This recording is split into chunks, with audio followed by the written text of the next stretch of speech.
प्रभु श्री हरि अपने भक्तों से अपार प्रेम करते हैं, इसीलिए उनके कष्ट हरने के लिए वे कहीं भी किसी भी रूप में प्रकट हो जाते हैं। इसीलिए पुत्र, क्योंकि भगवान सदैव अपने भक्तों को अपने से भी उच्च स्थान देते हैं।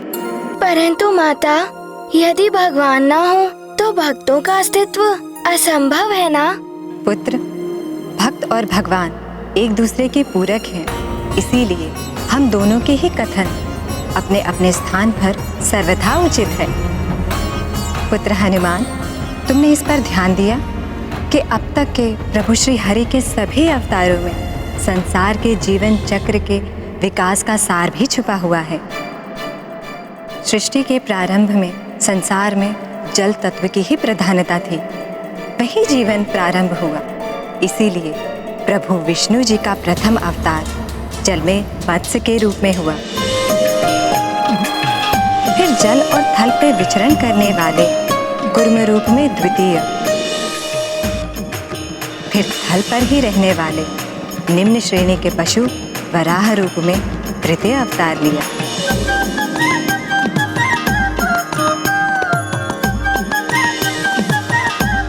फिर नरसिंह अवतार अर्थात पशुओं के राजा सिंह और मनुष्य के सम्मिश्रण से उत्पन्न विलक्षण जीव अर्थात अर्ध सिंह और अर्ध मानव के रूप में प्रभु ने अवतार लिया।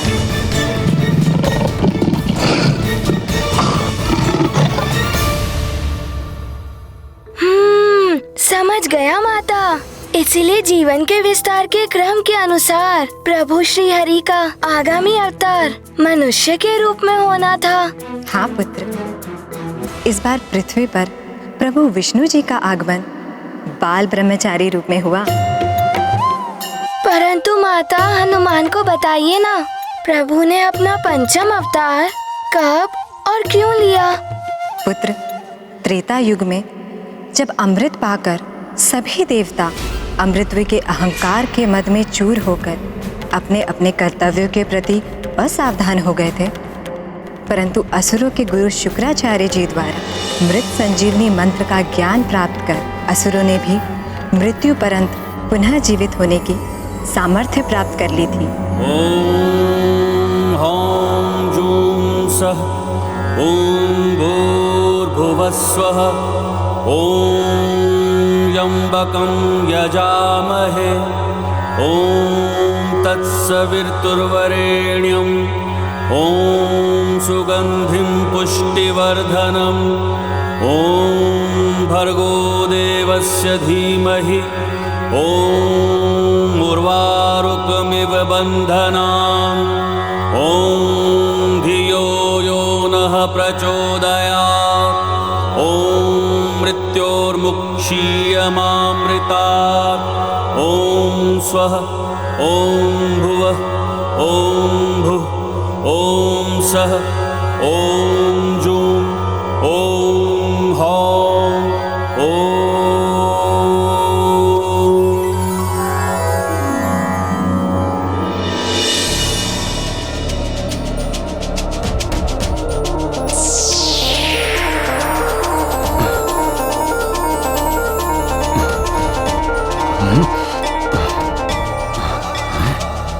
अरे, हम पुनः जीवित हो गए। अरे, हम पुनः जीवित हो गए। फिर देवताओं से युद्ध में रक्त असुर सेना हताहत होकर भी पुनर्जीवित होने लगी। देवता परास्त हो गए थे और अपना बचाव सुनिश्चित करने के लिए उन्हें अपना स्वर्ग छोड़ने पर बाध्य होना पड़ा। तब स्वर्ग और पृथ्वी पर विजय पाकर हिरण्यकश्यपु की चौथी पीढ़ी के वंशज चक्रवर्ती असुर सम्राट बलि त्रिलोकों के अधिराज बन गए।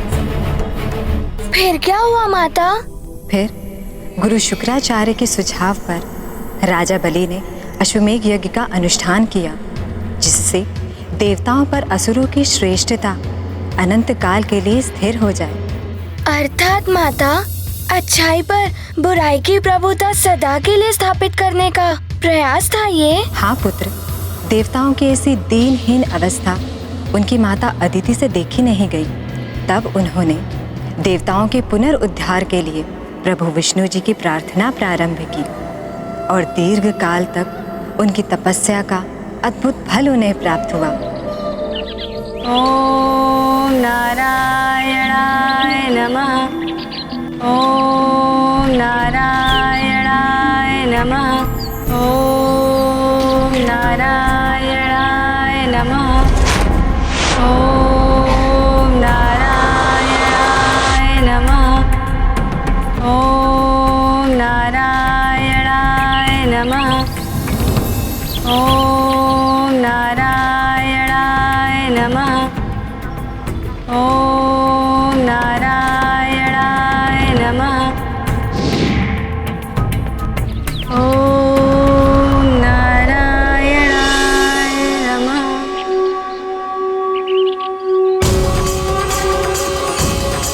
प्रभु प्रणाम श्री हरिनारायण।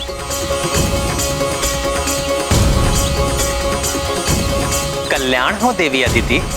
प्रभु, इस माँ का हृदय अपने पुत्रों की लाचार अवस्था देखकर अत्यंत व्यथित है। आप ही उनकी सहायता कर सकते हैं प्रभु। आपकी इच्छा अवश्य पूर्ण होगी देवी, परंतु देवताओं को भी सजगतापूर्ण पद के अनुरूप व्यवहार कर अपने पद के योग्य बने रहना होगा, क्योंकि योग्यता खोते ही व्यक्ति के उस पद पर स्थित रहने का अधिकार स्वतः नष्ट हो जाता है।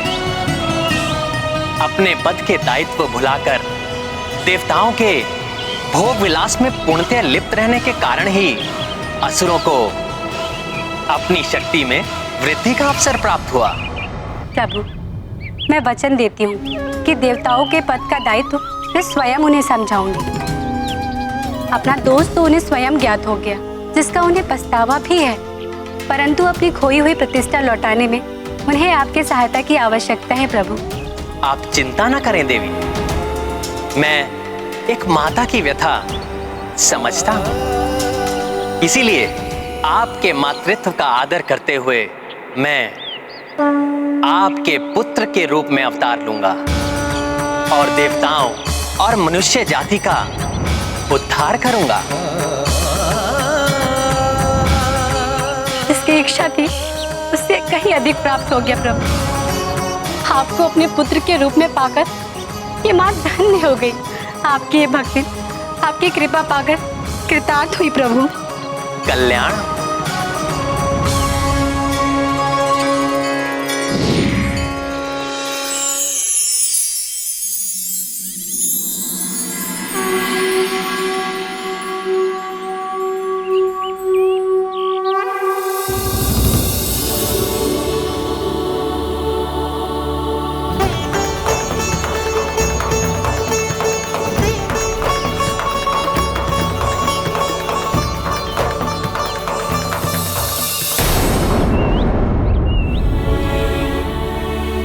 प्रभु श्री हरि का नन्हा सा रूप कितना मनोहर हुआ होगा ना माता। परंतु उनके इस अवतार को क्या नाम मिला और इसके उपरांत क्या हुआ?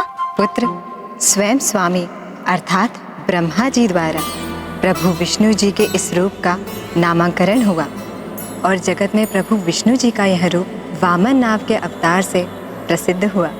माता, हनुमान ये समझ नहीं पा रहा है कि एक नन्हे से बालक के रूप में प्रभु विष्णु जी समस्त देवताओं को पुनः स्वर्ग लौटाने में कैसे सहायक बने। उस पराक्रमी योद्धा चक्रवर्ती असुर सम्राट बलि से युद्ध कैसे किया उन्होंने? यदि व्यक्ति का उद्देश्य शुद्ध एवं धर्मोचित हो तो व्यक्ति के दोष भी उसकी शक्ति बन जाते हैं। इसीलिए किसी की क्षमता का आंकलन कभी भी उसके कद या उसकी शारीरिक बनावट से कदापि नहीं करना चाहिए, अन्यथा इस त्रुटि का भारी मूल्य चुकाना पड़ सकता है। और ऐसी ही भूल चक्रवर्ती असुर सम्राट राजा बलि भी कर बैठा। कैसी भूल माता? जब राजा बलि गुरु शुक्राचार्य के निर्देशानुसार उनकी देखरेख में अश्वमेध यज्ञ का आयोजन कर रहे थे और यज्ञ की पूर्ति में ब्राह्मणों को दान देने की एकमात्र अंतिम रीति शेष थी, तब प्रभु विष्णु जी के वामन अवतार ने यज्ञ वाटिका में प्रवेश किया।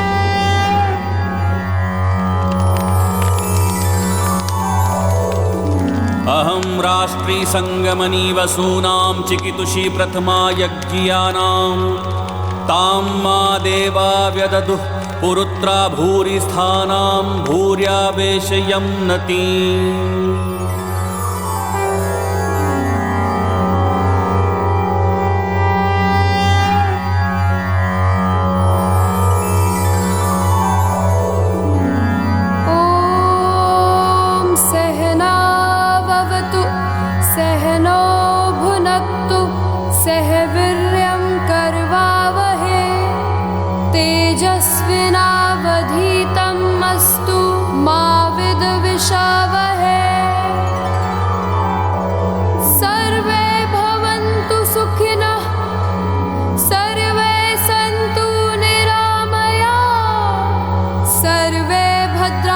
पश्यन्तु मा कश्चित् दुःख भाग् भवेत्। कौन है जो इतने मधुर और सम्मोहक स्वर में वेदों का पाठ कर रहा है?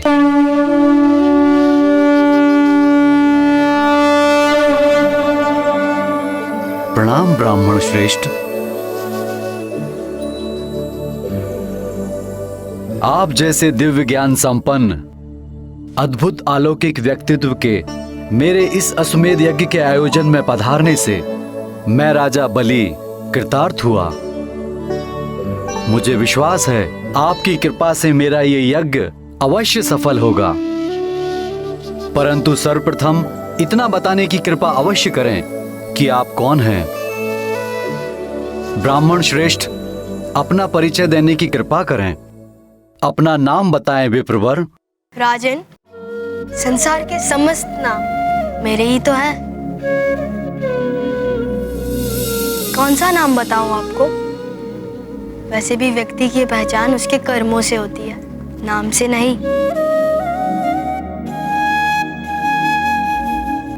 इतना बताने की कृपा करें ब्राह्मण श्रेष्ठ कि आप आए कहां से हैं, आपका निवास कहां है। बाल ब्रह्मचारी का कोई ठौर कहां,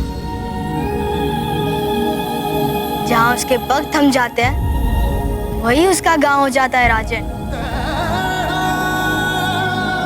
तो मैं आपको कैसे बताऊं कि मेरा निवास कहां का है?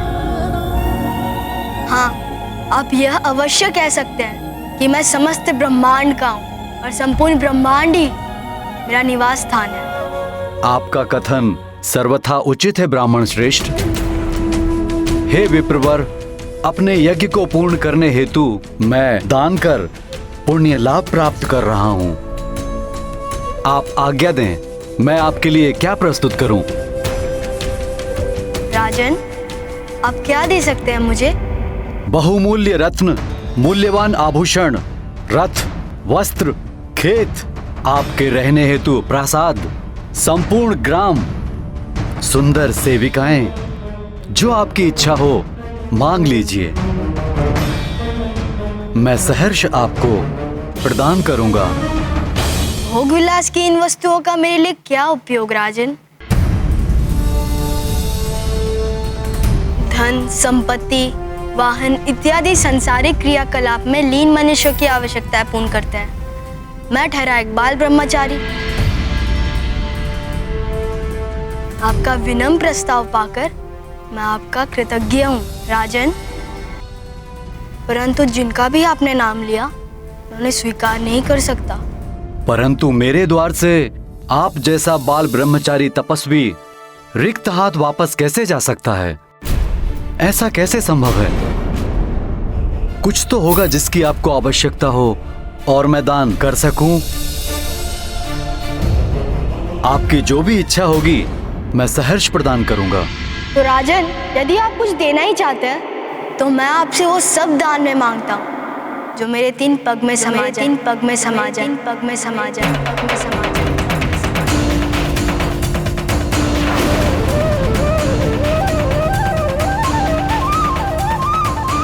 कहिए, वो मुझे देंगे आप?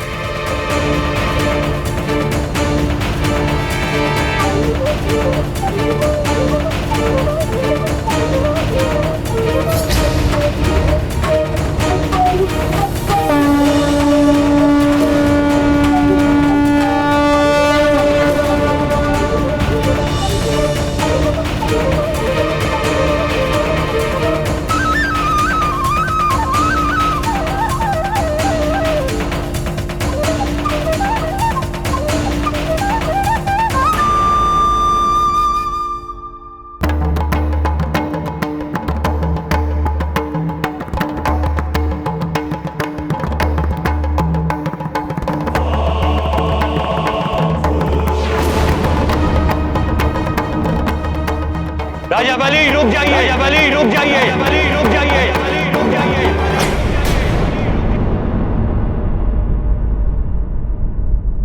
अभी भी समय है, रुक जाइए, अन्यथा अनर्थ हो जाएगा।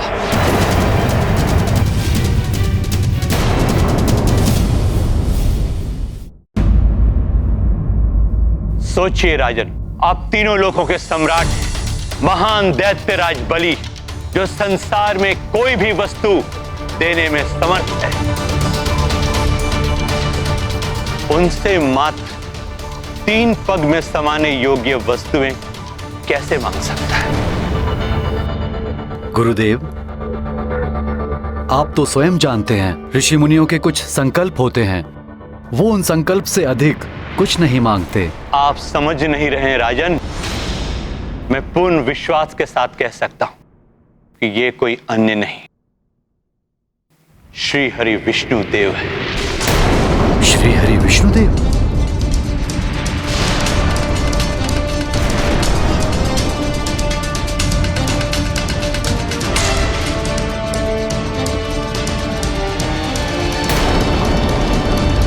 ये आप क्या कह रहे हैं? यही सत्य है राजन। ये इंद्र एवं अन्य देवताओं के हित साधन के लिए यहां हैं।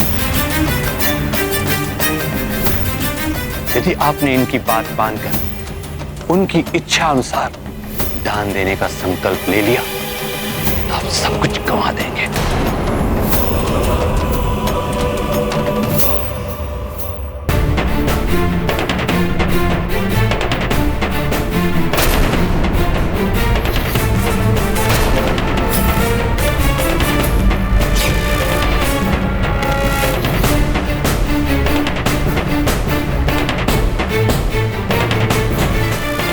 जो अपने गुरु पे विश्वास करता है उसका कभी अहित नहीं होता। विश्वास कीजिए मुझ पर, मत दीजिए दान।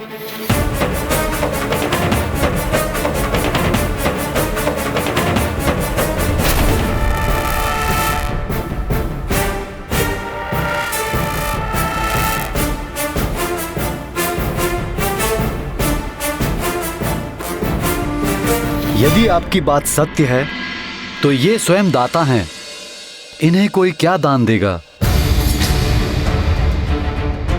सोचिए गुरुदेव, संपूर्ण संसार जिनके समक्ष हाथ फैलाए खड़ा रहता है, वे आज मेरे समक्ष हाथ फैलाए खड़े हैं। स्वयं प्रभु का हाथ नीचे और मेरा हाथ ऊपर। संसार में ऐसा सौभाग्य तो कदाचित ही किसी को प्राप्त हुआ होगा। ये आपका सौभाग्य नहीं दैत्यराज, दुर्भाग्य होगा। नहीं गुरुदेव, इतिहास के स्वर्णिम अक्षरों में यह लिखा जाएगा कि एक दैत्यराज ऐसा भी था जिसने स्वयं प्रभु को दान दिया।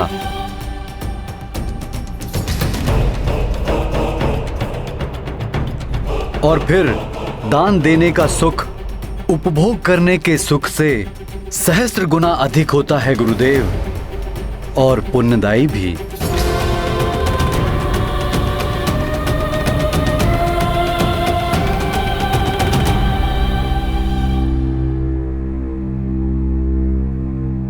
इस विलंब के लिए क्षमा करें विप्रवर। मैं दान देने का संकल्प लेने के लिए प्रस्तुत हूं। आप पुनः सोच लीजिए, क्या आप उतना ही चाहते हैं जो आपके 3 पग में समा जाए? इस संसार में मात्र 3 पग धरती मनुष्य की अपनी होती है। उससे अधिक की इच्छा करने वाले मनुष्य कभी संतुष्ट नहीं होते। राजन, मुझे मात्र उतना ही चाहिए जितना मेरे 3 पग में समा जाए। नहीं, मैं ऐसा नहीं होने दूंगा। ये विष्णु देव देवताओं के हितैषी हैं तो मैं असुर गुरु शुक्राचार्य असुरों का हितैषी हूं। असुरों के हित साधन के लिए मुझे कुछ भी करके यह दान रोकना होगा।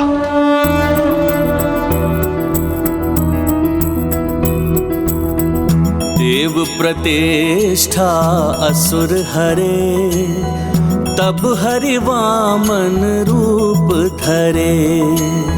जो समेती ना पग माए, दान बलि वो कर पाए। दैत्य गुरु पहचान करे, विष्णु वामन रूप धरे। रोके हेतु शुक्राचली, दृढ़ संकल्पा किंतु बली।